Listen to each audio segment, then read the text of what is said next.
Hey, everybody. I don't have to tell you that things are heating up against Israel and against the Jewish people on a daily basis all over the world.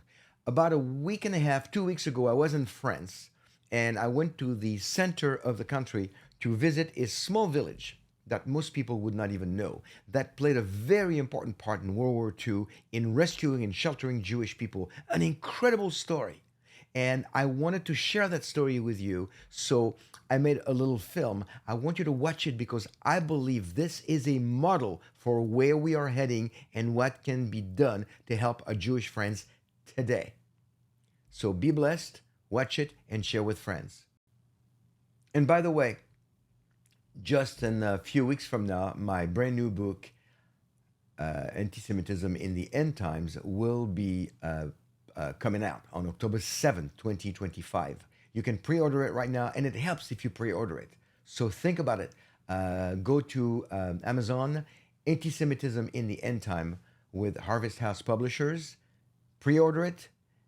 You'll make a difference, and you'll learn a lot that you will not be getting anywhere else. Thank you.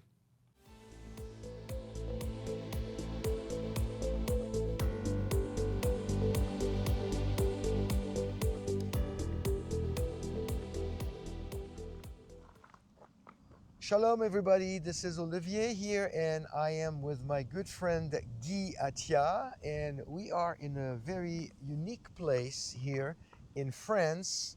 We want to tell you a story. So, Guy, welcome to the show. Shalom, welcome. Thank you. Guy is the director of Le Berger-d'Israel, which is the French office of Chosen People Ministries. That name reminds me of something. Yes, it's Le bergerdisrael and Betzar Shalom. Betzar Shalom, right? Mhm. And very old work that started in what, 1936 in France? 1936, yes, that's true. Yeah. So what are we doing here? Well, first of all, let me tell you where we are. Guy, there's a sign behind us that says Le Chambon-Mazet. Where are we? So, Le Chambon-sur-Lignon is really a small village or small city, uh, more or less in the middle of France, not close to a frontier, and in the mountains, quite far from the Everything. main cities. Yes, from everything. Right. So this is the town of Le Chambon-sur-Lignon, as Guy just mentioned, and this town is very unique. It's in the region of France called Auvergne, Yes, true. right? And it is right now we're in front of the old train station, and Le Chambon is a place where something happened during the war. How far are we from the town of Vichy, where the Vichy government was working with the Nazis to get rid of the Jews? How far are we from here? Probably Vichy is around 200 kilometers from here, and in the north of the region of Auvergne. And Chambon-sur-Lignon is more in the mountains, quite isolated place at this time. So it's about maybe 130 miles from Vichy. And what happened during the war? This small village played an important part in saving a lot of people, but we want to concentrate on what they did for the Jewish people. See, Le Chambon is a village that most of the villagers come from this heritage known as the Huguenots. Tell us in a few words what the Huguenots are all about. So the Huguenots were the Protestants, those who came to the faith from the Reform in the 16th century. And during this time, many people preach the gospel around in this region, especially. And there are a lot of churches, Protestant churches, in this region around, not only on Chambon-sur-Lignon, but many villages around. So there was, because of this time, they were persecuted by the king of Louis XIV at this time. They have a feeling that they were a small minority persecuted. So we have a real burden for all those who are persecuted as minority. They could relate to those being persecuted. Yeah. And of course, during we have a bee here that's trying to get on the show. Okay, be gone, be gone. Be gone, yes. So, um, um, because of this persecution, they could relate, like Guy just said, to whoever was persecuted. And during the war, during World War II, several groups were several minorities were persecuted, like the Gypsies, like other groups, and of course the Jewish people. And so what happened is that uh, Jewish people that couldn't go anywhere would flee out of the big cities, Paris and other places. And a lot of them ended up in this village. And there was a pastor and his wife who played a very important part in the rescuing and the sheltering and the feeding and making the transit from place to place of the Jewish people. Is his first name Henri Trocmé? Is it Henri? André and Magda Trocmé.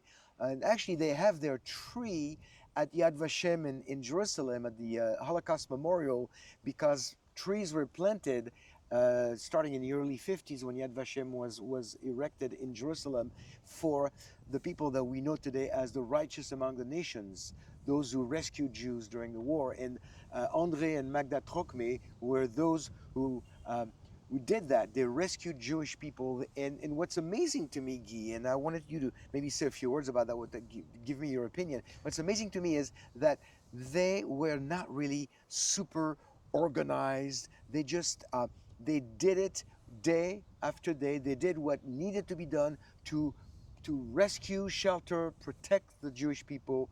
And I remember in one video that I saw a few years ago, this elderly lady was asked, why did you do this? And her answer was, it was the most natural thing to do. Right.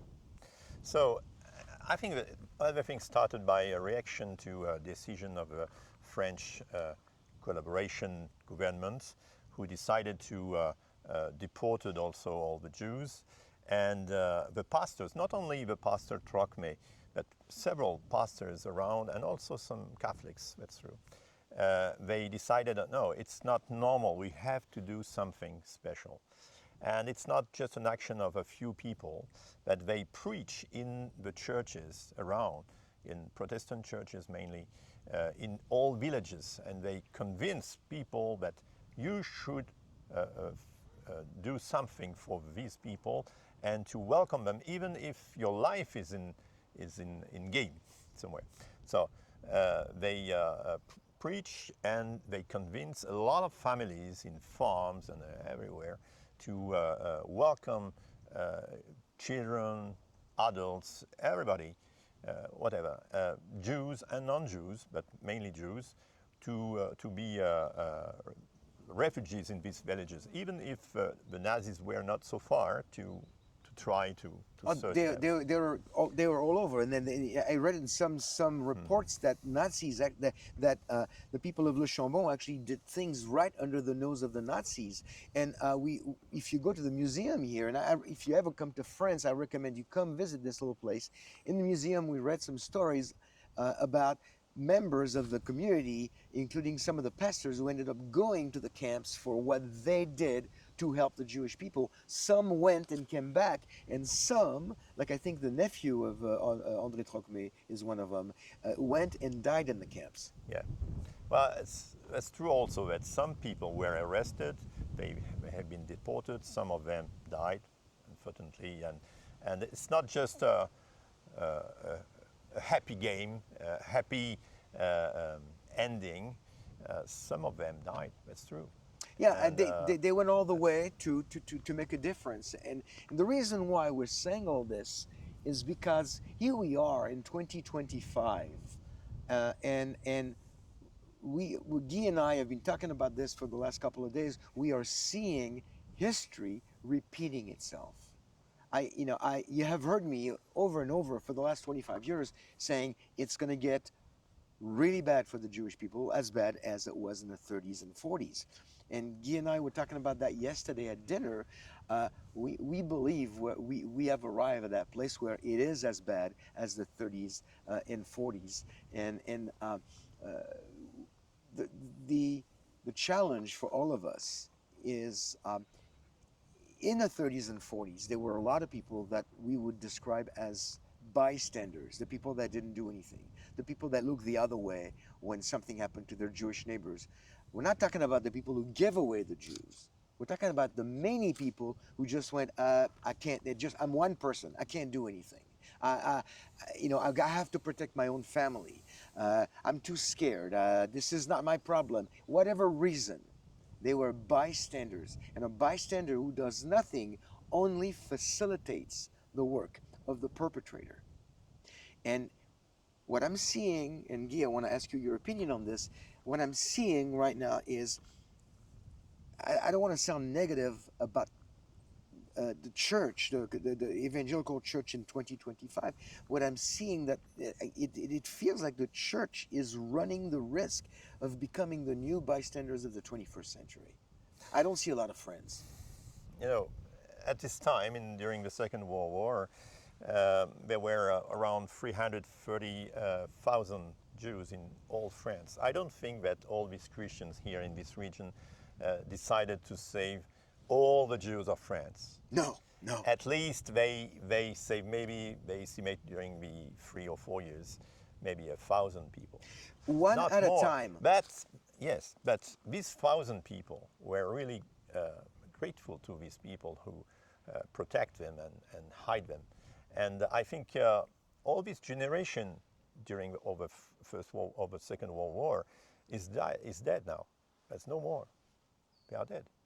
And I wonder really who will be the new generation of Christians, of believers who are ready to risk their lives to save, to protect, and to be aside the Jews who are here now in France in bad situation.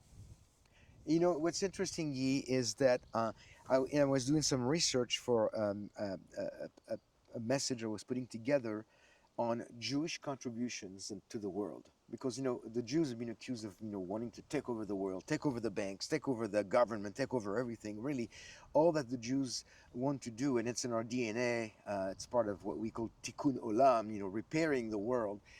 We like to contribute to the world. Most of the major contributions to the world by Jews have been made after 1945. So if Jews had not been saved, if Hitler had not been stopped, we would be in a different world. I'll give you just one example. 1951, the polio vaccine. Just one. 1951, invented by a Jew. And so I'm looking at all the Jewish people today that we can help, that we can protect, that we can rescue and shelter. And I'm thinking, I'm going back to Genesis 12:3 when God told Abraham in Genesis 12 verse 3, I will bless those who bless you and I will curse him who curses you, and in you some family in the world will be blessed. Is that what it says?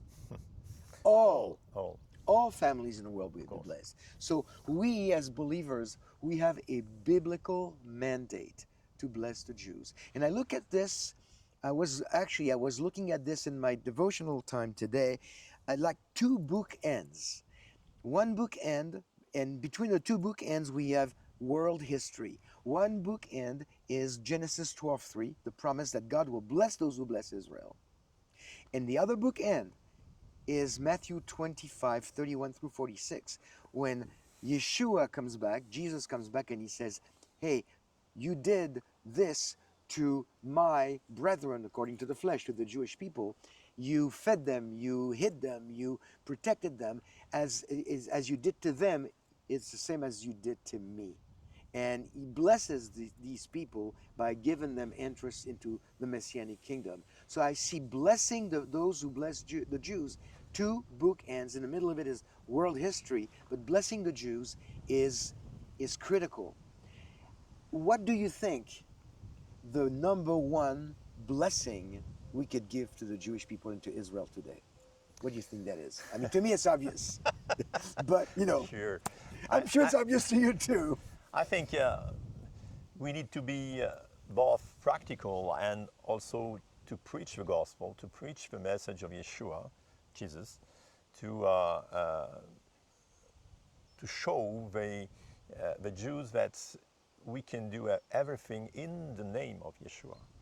And because of Yeshua, we want to protect, to hide, to help, to support Jews in this situation now in France, not only in France, but unfortunately also in all Europe and in the world. And but because of the name of Yeshua and because of what he did on the cross, his life done, given, given for our forgiveness. And I think it's the most important message. It is. But also practical to be aside the Jews in this situation now. Absolutely. Well, we wanted to share this with you.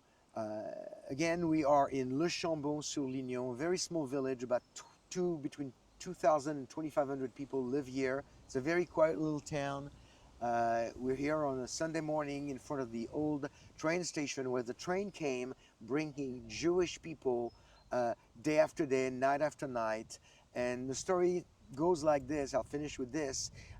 Pastor Trocmé would receive some Jewish kids over, in the middle of the night, and then he would go to his little church on the other side of town, not too far from here, and he would gather with the parishioners, and maybe he would have gotten 7 kids in the middle of the night. So he would look at his people and he would say, "Hey, I've got 7 Old Testament. Who needs an Old Testament?" And the people knew exactly that he was speaking in code.